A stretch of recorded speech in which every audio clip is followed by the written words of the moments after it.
আজ আমরা রাষ্ট্রীয় পিছড়ে বর্গ মোর্চা, ভারত মুক্তি মোর্চা, রাষ্ট্রীয় পরিবর্তন মোর্চা এবং বহুজন ক্রান্তি মোর্চার ডাকে সারা ভারতবর্ষব্যাপী ভারত বন্ধের কর্মসূচির অন্তর্গত আজ আমরা পশ্চিমবঙ্গের মালদা জেলার হবিবপুর ব্লকের অন্তর্গত আইহো বাস স্ট্যান্ডে সমাবেত হয়েছি।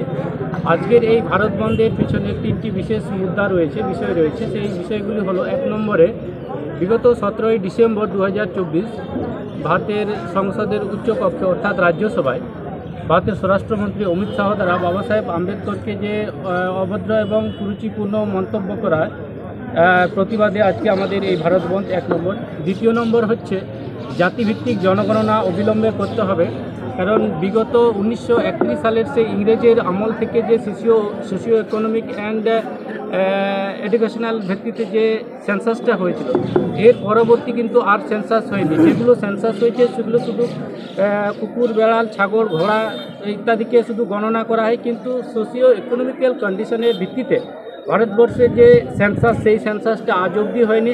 যার পরিপ্রেক্ষিতে সেই পূর্বের 1931 সালের যে আঁকড়া ছিল, যে রিপোর্ট, সেই রিপোর্টের পরিপ্রেক্ষিতে আজকে তারিখ পর্যন্ত শাসন প্রশাসন ব্যবস্থা চলছে, যার ফলশ্রুতি হিসেবে দেখা দিচ্ছে যে প্রতিনিধিত্বের যে বিষয়টা, সেই প্রতিনিধিত্বের বিষয়টা থেকে এসসি, এসটি, ওবিসি, মাইনরিটিরা তারা প্রতিনিধিত্ববিহীন হয়ে যাচ্ছে। কারণ আপডেট রিপোর্ট যদি না থাকে তাহলে আপডেট রিপোর্টের পরিপ্রেক্ষিতে কিন্তু শাসন এবং প্রশাসন ব্যবস্থা সুষ্ঠুভাবে পরিচালনা করা সম্ভব।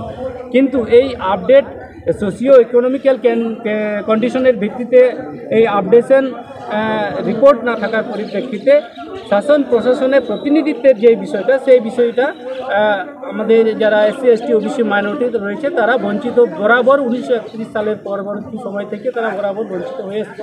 তাই আমাদের দাবি থাকছে যে অবিলম্বে জাতিভিত্তিক জনগণনা করতে হবে। আর যতক্ষণ পর্যন্ত জাতিভিত্তিক জনগণনা করা হচ্ছে না এবং প্রতিনিধিত্বের বিষয়টা, অর্থাৎ যার যত সংখ্যা তার তত হিস্সেদারির বিষয়টা যতক্ষণ পর্যন্ত সুনিশ্চিত হচ্ছে না, ততক্ষণ পর্যন্ত আমাদের এই কার্যক্রম, এই ধরনের আন্দোলন চলতেই থাকবে। তৃতীয় যে বিষয়টি হচ্ছে ইভিএমের যে বিষয়টি, ইভিএম নিয়ে সারা ভারতবর্ষব্যাপী একটা আলোড়নের সৃষ্টি করেছে ইভিএম। কারণ ইভিএমের মাধ্যমে যে নির্বাচন প্রক্রিয়া চলছে সারা ভারতবর্ষব্যাপী এবং লোকসভা, বিধানসভার মতো গুরুত্বপূর্ণ নির্বাচন এই ইভিএমের মারফতে করার ফলে কী হচ্ছে, ইভিএমের যে ধাঁধলিটা, সেই ধাঁধলির পরিপ্রেক্ষিতে জনগণ যাকে নির্বাচন করতে চায় সে নির্বাচিত হয়ে আসছে না। ইভিএমের দ্বারা অপারেটকৃত ব্যক্তি যিনি রয়েছেন তিনি ইভিএমের মারফতে নির্বাচিত হয়ে আসছেন। অনেক বিগত দিনে ইভিএমে যে গড়বড়ি হচ্ছে এটা অনেকেই মানতেন না, আজকে সেটা রাষ্ট্রীয় ইস্যু হয়ে গেছে। আমি ছোট্ট আকারে একটা উদাহরণ সহকারে বলি। বিগত দিনগুলোতে আমরা দিয়েছি যে ইসরো থেকে চন্দ্রযান চন্দ্রতে পাঠানো হয়েছিল। সেই ইসরোটা পৃথিবীর বুকে দাঁড়িয়ে সেখান থেকে অপারেট করা সম্ভব হচ্ছে সেই লক্ষ লক্ষ কিলোমিটার দূরের জিনিসটাকে। তো ইভিএম দ্বারা কেন সম্ভব হয় না? এই মিনিমাম জিনিসটাটুকু শিক্ষিত বুদ্ধিবল জানে না কি? ইলেকশন কমিশন কি জানে না? ইলেকশন কমিশন কি এই বিষয়টার উপর কোনো ইয়ে নেই? এবং ইভিএম আপনারা দেখুন, যে সমস্ত দেশ সর্বপ্রথম ইভিএম আবিষ্কার করেছিল, আপনারা দেখুন জাপান দেখুন, আমেরিকা দেখুন, আরও অন্যান্য ইংল্যান্ড দেখুন, যে সমস্ত উন্নতিশীল দেশ তারা ইভিএমকে বয়কট করছে, ইভিএমকে বাদ দিয়ে তারা ব্যালট পেপারের মাধ্যমে ভোট নির্বাচন করাচ্ছে। আর ভারতবর্ষ একটা অশিক্ষিতপূর্ণ দেশ, সেখানে এই টেকনিক্যাল সিস্টেমের মধ্য দিয়ে ভোট প্রক্রিয়াকে নিয়ন্ত্রণ এবং সঞ্চালন করার ফলে ভারতের জনগণের ভোটাধিকারকেই বিনষ্ট করে দিচ্ছে। এত বড় একটা গুরুত্বপূর্ণ রাইট জনগণের, সেটাকে প্রভাবহীন করে দিচ্ছে এই ইভিএম। তো এই ইভিএমকে আমরা ধিক্কার জানাই এবং ইভিএমের পরিবর্তে পুনরায় ব্যালট পেপারে যাতে নির্বাচন প্রক্রিয়া হয়, এটা আমাদের দাবি থাকছে। দ্বিতীয়ত আমি ছোট্ট একটা বিষয় বলি। বর্তমান সময়ে কংগ্রেস এই ইভিএমকে নিয়ে রাষ্ট্রীয় একটা মুদ্রা বানিয়েছে। দেখুন, সর্বপ্রথমে ভারতবর্ষে কিন্তু কংগ্রেস ইন্দিরা গান্ধীর আমলে, কংগ্রেসের আমলে ইভিএমটাকে আনে, বিদেশ থেকে ইম্পোর্ট করে আনে ইভিএম। এবং 1984 সালে কাশিরামজি যখন একটা নারা তুলেছিল, ভোট হামারা রাজ তোমারা नहीं চলেগা, তখন মনুবাদী ব্রাহ্মণ্যবাদীরা ভাবলো যে ভারতের এসসি, এসটি, ওবিসি, মাইনরিটিরা সংখ্যায় 85 থেকে 90%, সুতরাং ভোট যখন ওদের থাকবে, রাজাও ওদের হবে, আমাদের আর রাজা নির্বাচিত হবে না। তারপরে কিন্তু ইন্দিরা গান্ধী ভারতবর্ষে ইভিএমকে ইম্পোর্ট করে ইভিএম আনে এবং ভারতবর্ষের সর্বপ্রথম ইভিএমের ফায়দা কিন্তু কংগ্রেস লুটে। এটা 2004 সালের আমাদের কাছে সমস্ত রকমের এভিডেন্স তথ্য রয়েছে, তার পরিপ্রেক্ষিতেই বলছি 2004 সাল এবং 2009 সালের যে লোকসভার মতো গুরুত্বপূর্ণ নির্বাচনে ইভিএম এর মাধ্যমে কংগ্রেস তার ফায়দাল উঠেছে।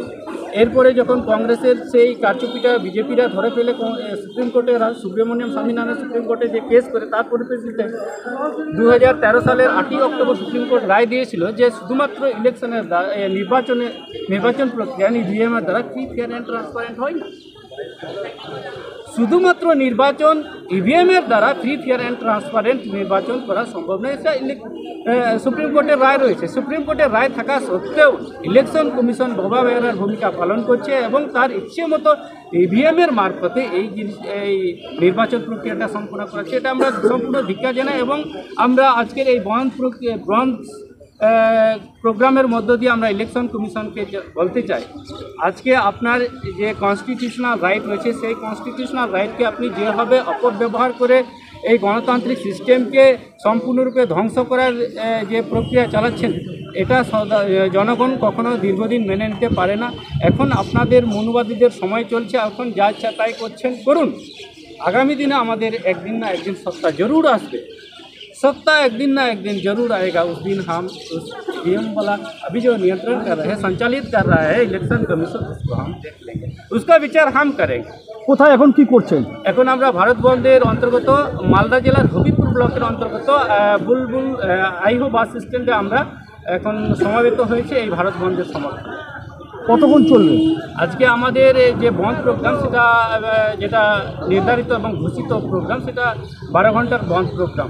কাদের উদ্যোগে হচ্ছে এটা ভারত মুক্তি মোর্চা, বহুজন ক্রান্তি মোর্চা এবং রাষ্ট্রীয় পরিবর্তন মোর্চা এবং রাষ্ট্রীয় পিছিড়ে বর্গ মোর্চা, ওবিসি মোর্চা যেটা রয়েছে, এই 4টি সংগঠনের ডাকে আজকের এই ভারত মোর্চা। আপনার নাম পরিচয়? আমার নাম হচ্ছে বাবুরাম কিস্কু, আমি বহুজন মুক্তি পার্টির পশ্চিমবঙ্গ রাজ্যের কার্যকরী সভাপতি। আর কে উপস্থিত রয়েছে? আর কে উপস্থিত রয়েছে? আর এখানে আমাদের ভারত মুক্তি মোর্চার যারা প্রতিনিধি রয়েছেন, পদাধিকারী রয়েছেন, তারা রয়েছেন, রাষ্ট্রীয় পরিবর্তন মোর্চার রয়েছেন, আমাদের মহাতনবাবু রয়েছেন, বহুজন ক্রান্তি মোর্চার রয়েছেন এবং রাষ্ট্রীয় পিছিড়ে বর্গের আমাদের যিনি শ্যামল মাহাতো মহাশয় আছেন, উনিও রয়েছেন। ধন্যবাদ। এটাই 4টা নাম আছে।